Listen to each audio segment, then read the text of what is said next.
Nanindigan ng ekonomista at House Committee on Ways and Means Chair Joey Salceda na malaki ang maitutulong sa ekonomiya ng charter change. Kinumpirma rin niyang base sa timeline ng mga proponent ng People's Initiative, target na maikasa ang plebisito para sa Chacha bago mag-Hulyo. Si Melares Mora sa detalye.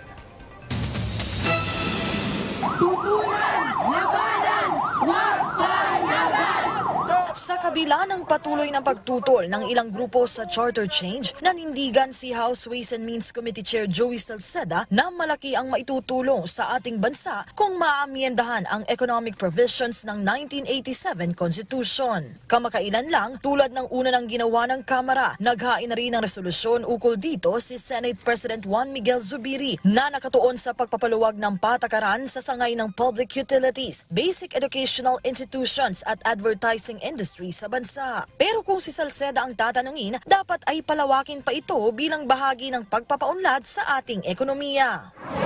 Yung sa Senate will only impact the current 2% of the GDP, whereas the House will impact 14%. This may be small, look like, but that is where all the investments are needed, like agriculture and natural resources. Magbubukas ka na lang, edi buksan mo na lahat. Partikular na tinutulak ni Salceda na isa ring ekonomista ang pagpapalakas sa sektor ng agrikultura. Kailangan anya itong gawin sa lalong madaling panahon bago patuluyang mapag-iwanan ang Pilipinas.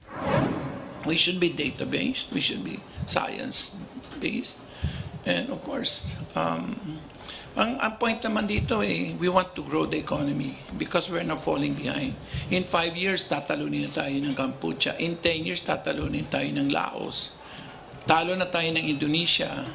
Talo na tayo ng Vietnam.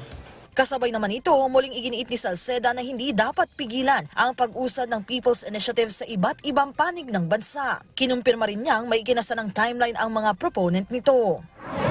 As far as it was explained to me by the proponents, they want to hit it before July. Printing ng ballot, yes or no lang naman yun .